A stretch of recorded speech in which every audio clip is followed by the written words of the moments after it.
오늘 저희가 함께 살펴볼 자료들, 이게 한국 경제와 사회의 지형이 어떻게 바뀌고 있는지 아주 생생하게 보여주는 이야기들입니다. 네, 맞습니다. 가전회사가 AI 로봇 기업으로 변신하는 모습부터 모두가 위기라고 할 때 오히려 기회를 잡은 투자 이야기, 그리고 우리 청년들이 어디로 가야 하는지 그 현실적인 데이터까지 한번 깊게 파헤쳐 보겠습니다. 네, 이게 다 각각 다른 분야의 이야기처럼 보이지만 사실은 기회가 어디로 집중되는가, 이 하나의 흐름으로 연결해서 보면 훨씬 더 흥미로울 겁니다. 좋습니다. 그럼 가장 뜨거운 소식부터 시작해 볼까요? LG전자. 주가가 하루 만에 23%나 폭등했어요. 이게 단순히 냉장고 TV 잘 만들어서가 아니라 피지컬 AI 기업으로 재평가받기 시작했다. 이게 핵심이더라고요. 바로 그 지점이죠. 가전은 LG가 이제 로봇도 LG 이렇게 되는 걸까요? 네, 시장이 기대감하고 실체적인 가치의 결합에 반응한 겁니다. 자료를 보면 LG전자가 그 PBR이라고 하죠.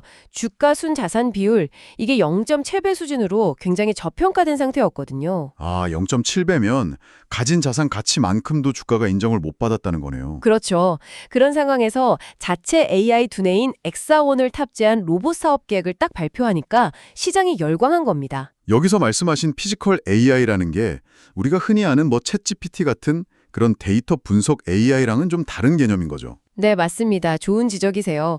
피지컬 AI는 단순히 데이터를 분석하고 답하는 걸 넘어서서 현실 세계에서 직접 움직이고 물리적으로 상호작용하는 그런 로봇을 위한 AI를 의미하거든요. LG가 가진 그 강력한 제조업 기반, 노하우가 있으니까 말로만 하는 게 아니라 여긴 진짜 만들어낼 수 있겠다. 이런 신뢰를 준 거죠. 와, 그러니까 투자자들이 그냥 로봇 만들겠습니다 하는 선언이 아니라 LG는 실제로 그걸 완벽하게 해낼 수 있는 제조 역량이 이미 있다. 여기에 베팅을 했다는 거군요. 정확합니다. 그 신뢰가 없었으면 그냥 단순한 기대감으로 끝났을 겁니다. LG전자가 첨단 기술로 미래 가치를 만든 사례라면 이번 자료는 정반대네요. 위기 속에서 뚝심으로 가치를 지켜낸 이야기. 한때 아픈 손가락이라고 불렸던 국민연금의 캐나다 토론토 빌딩 투자권이죠. 네, 상업용 부동산 시장이 막 얼어붙으면서 모두가 걱정했던 투자였는데 결과는 1조 원이 넘는 평가이익. 그야말로 대반전이었습니다. 와, 1조 원이요? 이 사례의 핵심은 장기적인 안목하고 역발상입니다. 팬데믹에 공사비까지 막 급등하는 최악의 상황이었잖아요. 네, 맞아요.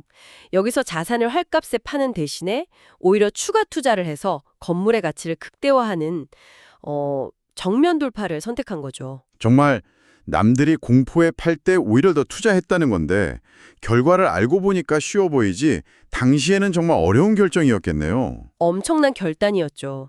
그 결과 완공도 되기 전에 마이크로소프트 같은 초우량 임차인을 100% 유치했고요. 단기 손실에 흔들리지 않고 본질 가치에 집중하는 연기금 투자의 정석을 보여준 셈입니다. 위기일 때 남들과 다른 선택을 하는 용기가 어떤 결과를 낳는지 보여주는 아주 좋은 사례죠. 이렇게 기업과 기관의 거대한 자본이 움직이는 걸 봤는데 이번엔 우리 삶과 직결되는 기회를 찾아 움직이는 사람들의 이야기로 넘어가 보죠. 한국은행 보고서를 보니까 청년들이 왜 서울로 수도권으로 몰리는지가 너무나 명확한 숫자로 나와 있더라고요. 네, 굉장히 충격적인 데이터죠. 비수도권 출신 청년이 만약 고향에 남을 경우에요. 10명 중 8명, 그러니까 81%가 부모보다 가난해질 수 있다는 분석입니다. 81%요. 와. 이건 더 이상 감성이나 선택의 문제가 아니라 말 그대로 생존의 문제라는 걸 보여주네요. 맞습니다. 결국 기회의 총량이 수도권에 집중되니까 계층 이동의 사다리에 올라타려면 어쩔 수 없이 수도권으로 가야 하는 그런 구조라는 거네요. 네, 맞습니다. 단순히 좋은 직장이 많다는 걸 넘어서서 이제는 지역 거점 도시의 경쟁력 자체가 약화되고 있다는 아주 강력한 신호입니다. 이런 흐름은 사실 소비 트렌드에서도 나타나요. 자료에 나온 것처럼 특별한 경험을 주는 호캉스는 유행하면서 호텔이나 에어비앤비는 살아남잖아요. 그렇죠. 그런데 어중간하고 낡은 동네 모텔들은 점점 사라지는 현상, 이것과 비슷합니다. 사람이 모이고 기회가 집중되는 곳과 그렇지 않은 곳의 격차가 모든 영역에서 극명해지고 있는 겁니다. 오늘 살펴본 이야기들이 결국 변화의 흐름을 읽고 어떻게 대응하는가라는 하나의 질문으로 모이는 것 같습니다. AI 기술로 체질을 바꾸는 기업, 위기를 기회로 만든 투자, 그리고 생존을 위해 기회가 있는 곳으로 이동하는 사람 일까지. 이 변화의 파도 위에서 어떻게든 살아남고 기회를 잡으려는 움직임들이네요. 그렇죠. 그래서 마지막으로 이런 질문을 던져보면서 마무리하고 싶습니다. AI가 산업 지형을 바꾸고 모든 기회가 거대 도시로 더욱 빨려 들어가는 미래에 과연 지역이 살아남기 위한 본질적인 경쟁력은 무엇일까요? 수도권의 성공 공식을 그냥 따라하는 것일까요? 아니면 기술과 중앙 집권이 결코 대체할 수 없는 그 지역만의 고유한 가치를 찾아내는 것일까요? Welcome back to the deep dive. Think of us as your daily insight booster. We read the world in 5 minutes so you don't have to. And today, February 11th, is really a day of contrasts. We've got hidden value on one side and some pretty serious hidden dangers on the other. Let's jump right into the big market surprise. LG Electronics. I mean, we usually talk about them for, refrigerators and TVs, but their stock shot up 23% in one day. Yeah, that's not a new washing machine model. This is a fundamental reevaluation of the company. Yeah. The market has sort of woken up and stopped seeing them as just an appliance maker, So what are they seeing them as now? as a physical AI company. Physical AI. Yeah. So AI that actually does things in the real world. Robotics, basically. Exactly. The bet is that their AI model, it's called Exion, is going to be the brain in the next wave of robotics. But honestly, the tinder for this fire was the valuation. Ah, the fundamentals. Right. Its price-to-book ratio, the PBR, was only 0.7. Okay, so just to break that down for everyone, for every dollar of actual stuff the company owned, its stock was selling for just 70 cents. Precisely. It was mathematically cheap even before the AI hype train left the station. And speaking of making smart bets when no one else is, let's talk about the National Pension Service, the NPS. A huge win for them in Canada. They just cleared a $1 trillion profit on a single building in Toronto. And this is what's so wild. They did this while the global commercial real estate market was, well, in a free fall. Everyone was running from empty office buildings. But the NPS used a different strategy, what they call build to core. Build to core, so they didn't just buy a finished tower? No, they acted as the developer. They funded the construction right from the start. That sounds incredibly risky. You're dealing with permits, construction delays, everything. High risk, but very high reward. And because they controlled the project, they could build it to spec for top-tier tenants. They had it 100% leased before it was even finished. To who? Microsoft and Boston Consulting Group, for starters. It was a masterclass in swimming against the tide. Meanwhile, back home, the government seems to be encouraging a bit more risk for retail investors. I'm seeing they're allowing 2x leverage ETFs on big names like Samsung starting in June. It's definitely a higher risk playground. The idea is to keep some of that capital here in Korea instead of seeing it all flow into, say, the U.S. markets. Okay, so let's shift from the economic to the social. The Bank of Korea put out this report on what they're calling the Seoul Gap.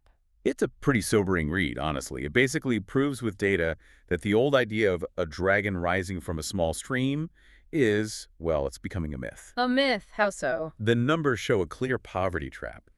If you stay in your hometown, your income, on average, actually drops compared to your parents' generation. But if you move to Seoul, It rises.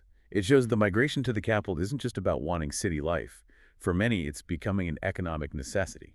and that kind of demographic shift has real-world consequences. We're even seeing it kill off an entire industry, like motels. It's a death spiral for them. Revenues are down 60–70%. Yeah. But this isn't just about population density, it's a cultural change. Right. It's no longer just a place to sleep. No, not for the younger generation. They want an experience, something for the gram. The Instagrammable moment. Exactly. And, hotels and Airbnbs sell a certain lifestyle. Motels, unfortunately, are stuck with a pretty negative image hygiene crime. And that image isn't entirely unfair. We have to touch on a really disturbing crime brief. A woman in her 20s was arrested. Yeah, for killing men at motels with drug drinks. Some of the victims were men she was actively dating. It's horrific. It's a terrible reminder to be careful. And on the theme of justice, there was also a tragic final verdict in another case. The acquittal of a man who was imprisoned for 21 years for an insurance murder he didn't commit. He actually died in prison before he could be exonerated. Just an absolute tragedy. Okay, let's wrap with a safety warning. The Lunar New Year is almost here, and scams are spiking. Oh, definitely.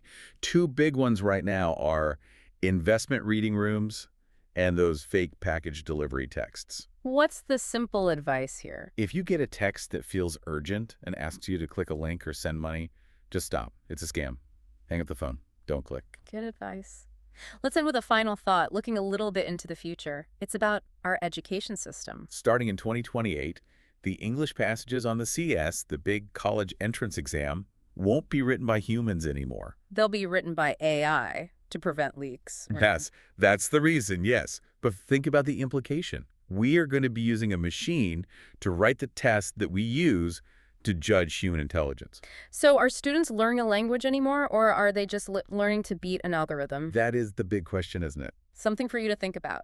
Stay safe out there, and we'll see you for the next deep dive.